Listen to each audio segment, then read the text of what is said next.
Counting ക്ലാസ്സിലേക്ക് എല്ലാവർക്കും സ്വാഗതമുണ്ട്. നമ്മൾ ഇന്ന് പരിചയപ്പെടാൻ പോകുന്നത് ഗ്രാൻഡ് ഐറ്ററാണ്. അപ്പോൾ ഗ്രാൻഡ് ഐറ്റർ ചോദിച്ച് കുറച്ച് ആൾക്കാരൊക്കെ വിളിക്കാറുണ്ട്. ഗ്രാൻഡ് ഐറ്റർ നമ്മുടെ അടുത്ത് വരാറുണ്ടായില്ല, അതിൻ്റെ പേരിലൊന്നും നിങ്ങളുടെ ഫ്രണ്ടിലേക്ക് എത്തിക്കാറുണ്ട്. അപ്പോൾ ഇന്ന് നമ്മൾ നോക്കുന്നത് ഒരു ഡീസൽ ഓപ്ഷൻ CRDI ഇഞ്ചക്ഷനിൽ വന്നേക്കുന്ന ഗ്രാൻഡ് ഐറ്ററാണ്. അപ്പോൾ നമ്മൾ നോക്കുകയാണെങ്കിൽ ഐറ്റൻ്റെ പല ആ ഒരു ഫേസ് ലിഫ്റ്റ് ആയാലും മോഡൽ ചേഞ്ചൊക്കെ നമ്മൾ കണ്ടിട്ടുണ്ട്. അപ്പോൾ ഇതൊരു വ്യത്യസ്തമായിട്ടുള്ളൊരു മോഡൽ ചേഞ്ച് ആണ്. കാരണം ഇത്രയും നാളെ നമ്മൾ ഐറ്റം കണ്ടുകൊണ്ടിരുന്നത് ഒരു എന്താ പറയുക ഒരു പണ്ടത്തെ ഡേവ് പോലത്തെ ആ ഒരു ഡിസൈനിലേക്കാണ് കണ്ടുകൊണ്ടിരുന്നത്. പക്ഷേ അതിനുശേഷം ഒരുപാട് വ്യത്യാസങ്ങളോട് ഇറക്കിയ സംഭവമാണ് ഈ ഒരു ഗ്രാൻഡ് ഐറ്റം വന്നേക്കണം. അപ്പോൾ ഗ്രാൻഡ് ഐറ്റം നമ്മൾ നോക്കുകയാണെന്നുണ്ടെങ്കിൽ ഇത് 2013 ഇതിൻ്റെ മോഡൽ വന്നേക്കണം. CRDI ഇഞ്ചക്ഷൻ ഡീസലാണ് വന്നേക്കണം. അതുകൂടാതെ തന്നെ മാഗ്ന എന്ന ഓപ്ഷനാണ് വന്നേക്കണം. ഇതിന് കിലോമീറ്ററൊക്കെ എത്രയാണ് ഓടിയത് ഞാൻ ഇൻറ്റീരിയേഴ്സ് കാണിക്കും, വിശദമായിട്ട് കാണിച്ചു തരാം. പിന്നെ വണ്ടി നിൽക്കുന്നത് ഇപ്പോൾ സെക്കൻഡ് ഓണർഷിപ്പ് നിൽക്കുന്ന വണ്ടിയാണ്. ഓക്കെ, അപ്പോൾ നമുക്ക് ഈ ഒരു വാഹനം ഫുള്ള് കണ്ടേക്കാം. ഇൻറ്റീരിയേഴ്സ്, എക്സ്റ്റീരിയേഴ്സ്, എഞ്ചിൻ ഭാഗം, എയർ കണ്ടീഷനിലെ വിശദമായിട്ട് കൗണ്ടിങ് കാർസ് മലയാളം യൂട്യൂബ് ചാനലിനകത്ത് ഞാൻ അപ്ലോഡ് ചെയ്തിട്ടുണ്ട്. വണ്ടി കണ്ടുവരാം, അതിന് ശേഷം അതിൻ്റെ റേറ്റും കാര്യങ്ങളും സംസാരിക്കാം. അപ്പോൾ നമ്മൾ ഇന്ന് പരിചയപ്പെടാൻ പോകുന്നത് ഈ ഒരു ഗ്രാൻഡ് ഐറ്ററാണ്. അപ്പോൾ ഐറ്ററിനെ കുറിച്ച് ഞാൻ ഓൾറെഡി പറഞ്ഞു കഴിഞ്ഞു. വണ്ടി നമ്മൾ ഐറ്ററിൻ്റെ ഒരുപാട് മോഡൽ ചേഞ്ചും ഫേസ് ലിഫ്റ്റും കാര്യങ്ങളും കണ്ടിട്ടുണ്ട്. പക്ഷേ ഈ ഒരു ഐറ്റം എന്ന് പറയുമ്പോൾ ഇത് മൊത്തത്തിലൊരു രൂപവ്യത്യാസത്തിൽ പുറത്തേക്ക് അറിയുന്ന വണ്ടിയാണ് ഈ ഒരു ഗ്രാൻഡ് ഐറ്റം വന്നേക്കണം. ഈ ഒരു വാഹനം നോക്കുകയാണെങ്കിൽ CRDI ഇഞ്ചക്ഷനിൽ വന്നേക്കുന്ന വണ്ടിയാണ്. മൈലേജും കാര്യങ്ങളൊക്കെ നല്ല രീതിയിൽ തന്നെ ഒരു വണ്ടി കൂടിയാണ്. മാഗ്ന എന്ന ഓപ്ഷനാണ് ഈ ഒരു വാഹനം വന്നേക്കണം. അതേപോലെ നമുക്ക് ഐറ്ററിൻ്റെ ഏറ്റവും കൂടുതൽ ഡിമാൻഡിൽ നിൽക്കുന്ന കളറും കൂടിയാണ് ഈ ആഷ് കളർ. അതിൻ്റെ ഒരു ഭംഗി എന്ന് പറഞ്ഞാൽ അത് വേറെ സംഭവം തന്നെയാണ്. അത് നിങ്ങൾക്ക് ഇവിടെ സൈഡിൽ നോക്കുമ്പോൾ കാണാം കേട്ടോ. വണ്ടി കാണാനൊക്കെ നല്ല ലുക്കിലൊക്കെ ഇറങ്ങാൻ വണ്ടിയാണ്. നമുക്കിനി ഫ്രണ്ട് പോർഷനിലേക്ക് പോയേക്കാം. ഇവിടെ ഫ്രണ്ട് പോർഷനിലേക്ക് പോകുമ്പോൾ നമുക്ക് ലാമ്പും കാര്യങ്ങളൊക്കെ കാണാം. നല്ല ക്വാളിറ്റി തന്നെ ഇരിക്കുന്ന ലാമ്പ് കിട്ടുന്നുണ്ട്. താഴെ നമുക്ക് ഫോഗ് ലാമ്പ്സ് വരുന്നുണ്ട്. ഫ്രണ്ടിലെ ബമ്പേഴ്സായാലും നീറ്റായിട്ട് ഇരിക്കുന്നുണ്ട്. ഗ്ലാസ്സിലേക്ക് പോയേക്കാം. ഗ്ലാസ്സിൽ നമുക്ക് യാതൊരു രീതിയിലുള്ള സ്ക്രാച്ചോ കാര്യങ്ങളോ നമുക്ക് കിട്ടുന്നില്ല.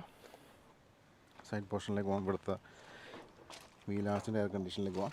വീലാസ് നല്ല ക്വാളിറ്റി തന്നെ ഇരിക്കുന്ന വീലാസ് കാണാൻ പറ്റും. നല്ല ഗ്രിപ്പ് കണ്ട ടയേഴ്സ് വെക്കുന്നുണ്ട്. വീൽ കപ്പും കാര്യങ്ങളൊക്കെ നമുക്കിവിടെ കാണാൻ പറ്റും. ഫ്രണ്ട് പോർഷനിലേക്ക് വരാം. ഗ്ലാസ്സൊക്കെ ക്ലോസ് ലുക്ക് ചെയ്യാം കേട്ടോ.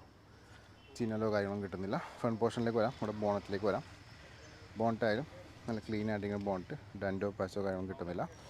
അതേപോലെ തന്നെ നമുക്കിനി സൈഡ് പോർഷനിലേക്ക് വരാം. ഇവിടുത്തെ വീലാസിലേക്ക് വരാം. ഈ വീലാസായാലും നീറ്റായിട്ടിങ്ങനെ വീലാസും കൂടെ കാണാൻ പറ്റും. നല്ല ഗ്രിപ്പ് കണ്ട ടയേഴ്സ് വെക്കുന്നുണ്ട്. വീൽ കപ്പും നമുക്ക് ഇവിടെ കാണാം. സൈഡ് പോർഷനിലേക്ക് വരാം. രണ്ട് ഗ്ലാസ് നോക്കാം. രണ്ട് ഗ്ലാസ് ഇവിടെ നീറ്റായിട്ട് ഇരിക്കുന്നു. അതേപോലെ ഡോർസായാലും നല്ല വൃത്തി തന്നെ ഇരിക്കുന്ന ഡോറ് നമുക്കിവിടെ കാണാൻ പറ്റും. ഫ്രണ്ടിലും സൈഡ് ഡോർസൊക്കെ നമുക്ക് ശ്രദ്ധിക്കാം. ഇവിടുത്തെ വീലാസിലേക്ക് വരുമ്പോൾ ഇവിടെ നമുക്ക് ചെറിയൊരു സ്ക്രാച്ച് കിട്ടുന്നുണ്ട്. ഇതുപോലെ ടയേഴ്സിന് ഗ്രിപ്പ് കുറച്ച് കുറവാണ് ഇവിടെ. വീൽ കപ്പും കാര്യങ്ങളൊക്കെ നമുക്കിവിടെ കാണാൻ പറ്റും. നമുക്ക് സൈഡ് പോർഷനിലേക്ക് വരാം. ഇവിടെ റൂഫിലേക്ക് പോകാം. റൂഫായാലും അങ്ങനെ ഡെൻറ്റോ പാച്ചോ കാര്യങ്ങളോ കൂടെ റൂഫിലും നമുക്ക് ഇവിടെ കിട്ടുന്നില്ല. റിയറിലെ വിൻഷീൽഡ് നോക്കാം. വിൻഷീൽഡും യാതൊരു രീതിയിലുള്ള ഡാമേജൊന്നും കിട്ടുന്നില്ല. ലിഡായാലും നല്ല ക്വാളിറ്റി തന്നെ ഇരിക്കുന്ന ലിഡും കൂടെ കാണാൻ പറ്റും. മാഗ്നയുടെയും CRDIയുടെ ഇഞ്ചക്ഷൻ്റെ ബാഡ്ജും കിട്ടുന്നുണ്ട്. ബമ്പേഴ്സ് നോക്കാം. ഇവിടെ റിവേഴ്സ് ക്യാമറ വരുന്നുണ്ട്. ഇവിടെ ചെറിയൊരു സ്ക്രാച്ച് കിട്ടുന്നുണ്ട്. വേറെ സംഭവങ്ങളൊന്നും കൂടെ കാണാൻ പറ്റുന്നില്ല. ഇവിടുത്തെ വീലാസിലേക്ക് പോകാം. ഈ വീലാസ്റ്റും നീറ്റായിട്ട് തന്നെ ഇരിക്കുന്നു. കുഴപ്പമില്ലാത്ത ഗ്രിപ്പും ടയേഴ്സ് വെക്കുന്നുണ്ട്. വീൽ കപ്പും കാര്യങ്ങളൊക്കെ നമുക്ക് ഇവിടെ കാണാൻ പറ്റും. രണ്ട് ഡോറ് നോക്കാം. രണ്ട് ഡോറും നല്ല വൃത്തി തന്നെ ഇരിക്കുന്ന ഡോർസ് നമുക്ക് കിട്ടുന്നുണ്ട്. അതേപോലെ നമുക്ക് ഡോർ ഓപ്പൺ ചെയ്തിട്ട് ഇൻറ്റീരിയേഴ്സും പരിചയപ്പെടാം. ഡോർ പാഡ്സ് നോക്കാം. ഡോർ പാഡ്സ് ആയാലും നീറ്റായിട്ട് ഡോർ പാഡ്സ് കാണാൻ പറ്റും. അതേപോലെ നമുക്ക് പവർ ബട്ടൺസും കാര്യങ്ങളൊക്കെ നമുക്ക് കിട്ടുന്നുണ്ട്. സീറ്റ്സ് നോക്കാം. സീറ്റ്സ് ആയാലും നല്ല നീറ്റായിട്ട് സീറ്റ്സ് നമുക്ക് ഇവിടെ കാണാൻ പറ്റും. ഇൻറ്റീരിയേഴ്സ് വിശദമായിട്ട് നോക്കുകയാണെങ്കിൽ ഇവിടെ ഡാഷ്ബോർഡ് നോക്കാം. ഡാഷ്ബോർഡ് നല്ല വൃത്തി തന്നെ ഡാഷ്ബോർഡ് കിട്ടുന്നുണ്ട്. കിലോമീറ്റേഴ്സ് 1,40,000 കിലോമീറ്റേഴ്സ് ഓടിയിട്ടുണ്ട്. ഗിയറിന് നമുക്ക് നമുക്കിവിടെ കാണാൻ പറ്റും. അതേപോലെ സീറ്റ്സ് നോക്കാം. സീറ്റ്സ് നല്ല വൃത്തി തന്നെ ഇരിക്കുന്ന സീറ്റ്സാണ്. റിയറിലെ സീറ്റ്സ് നോക്കാം. റൂഫിൻ്റെ ക്വാളിറ്റി നോക്കാം കേട്ടോ. അപ്പോൾ ഇത്രയൊക്കെയായിരുന്നു വണ്ടിയുടെ. ഇവിടെ നമുക്ക് ഒരു മ്യൂസിക് സിസ്റ്റം വരുന്നുണ്ട്. ടച്ച് സ്ക്രീൻ മ്യൂസിക് സിസ്റ്റം കൂടി വരുന്നുണ്ട്. സ്റ്റിയറിംഗിൽ നമുക്കിവിടെ ട്രിപ്പിൻ്റെ റീസെറ്റിൻ്റെ ബട്ടൺ മാത്രമേ ഉള്ളൂ. വേറെ സംഭവങ്ങളും നമുക്ക് ഫ്രണ്ടിൽ ഇവിടെ കിട്ടുന്നില്ല. അപ്പോൾ ഈ നമുക്ക് എക്സിറ്റ് അടിക്കാം. അതിനുശേഷം വാഹനത്തിൻ്റെ പാസഞ്ചർ സൈഡിലേക്ക് ഒന്ന് നോക്കാം. നമുക്ക് റിയർ ഭാഗത്ത് സീറ്റ്സ് നോക്കിയേക്കാം. ഡോറിന് ഓപ്പൺ ചെയ്യാം. ഡോർ പാഡ്സൊക്കെ നോക്കാം. ഡോർ പാഡ്സും ചെറിയ പൊടിക്കൽ സ്ക്രാച്ചും കാര്യങ്ങളൊക്കെ ഡോർ പാഡ്സ് കാണാൻ പറ്റും. റിയറിൽ നമുക്കിവിടെ പവർ വിൻഡോസിൻ്റെ ബട്ടൺ വരുന്നുണ്ട്. സീറ്റ്സ് നോക്കാം. സീറ്റ്സ് ആയാലും പുതിയ സീറ്റ് കവേഴ്സൊക്കെ ആഡ് ചെയ്തിട്ട് ഭംഗി ചെയ്തിട്ടുണ്ട്. റിയറിലെ സീറ്റ്സ് ലെഗ് റൂം കാര്യങ്ങളൊക്കെ നോക്കാം. റിയറിൽ നമുക്ക് AC വെൻറ്റ് വരുന്നുണ്ട്. അതേപോലെ പാസഞ്ചറൊക്കെ നോക്കാം. ഇവിടെ നിന്നുള്ള വാഹനത്തിൻ്റെ വ്യൂ നോക്കാം കേട്ടോ. നല്ല വൃത്തി തന്നെ ഇരിക്കുന്ന ഒരു ഇൻറ്റീരിയർ പോർഷനാണ് നിങ്ങൾ കണ്ടുകൊണ്ടിരിക്കുന്നത്.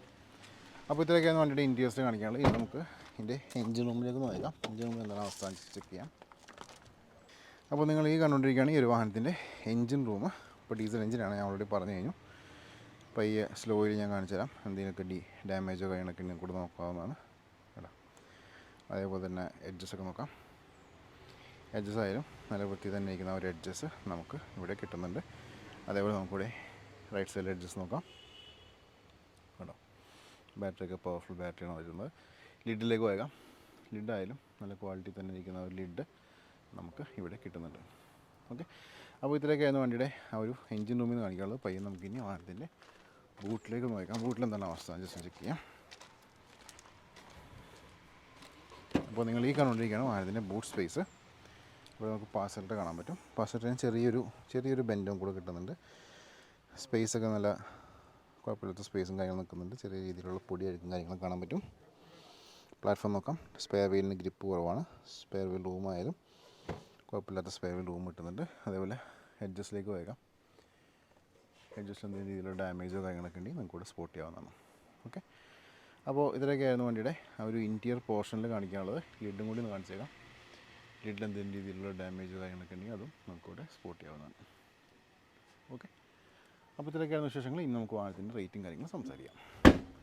അപ്പോൾ നിങ്ങളെല്ലാവരും ഈ ഒരു വാഹനം കണ്ടു കഴിഞ്ഞു. ഞാൻ പറഞ്ഞ പോലെ തന്നെ വണ്ടി 2013 അതിൻ്റെ മോഡൽ തന്നെ. കിലോമീറ്റർ ഓൾറെഡി കണ്ടു കഴിഞ്ഞു. പിന്നെ ഓണർഷിപ്പ് സെക്കൻഡ് ഓണർഷിപ്പ് വണ്ടിയാണ്. ഡീസലാണ്, നല്ല മൈലേജ് കിട്ടുന്ന വണ്ടിയാണ്. ഇനി നമുക്ക് ഈ വാഹനത്തിൻ്റെ റേറ്റിലേക്ക് പോയേക്കാം.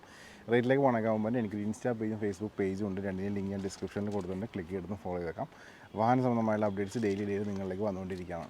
ഈ ഒരു ഗ്രാൻഡ് ഐറ്ററിൻ്റെ ആസ്കിംഗ് പ്രൈസ് എന്ന് വെച്ചിട്ടുണ്ടെങ്കിൽ 3,28,000 രൂപ ആസ്കിംഗ് പ്രൈസ്. നെഗോഷ്യബിൾ പ്രൈസാണ്. ഡിസ്ക്രിപ്ഷനിൽ ഞാൻ വാട്സാപ്പ് നമ്പർ കൊടുത്തിട്ടുണ്ട്. അതിനകത്ത് മെസ്സേജോ വോയിസോ ഇട്ടേക്കാം. റിപ്ലൈയും കാര്യങ്ങളും തരുന്നതാണ്. അപ്പോൾ ഇത്രയൊക്കെയായിരുന്നു ഈ ഗ്രാൻഡ് ഐറ്ററിൻ്റെ വിശേഷങ്ങൾ. ഒട്ടനവധി വാഹനങ്ങളുടെ വീഡിയോസ് വരുന്നുണ്ട്. ഫോളോ ചെയ്യാൻ, സബ്സ്ക്രൈബ് ചെയ്യാൻ മറക്കണ്ട. അടുത്ത വീഡിയോയിൽ കാണാം. Thanks for watching.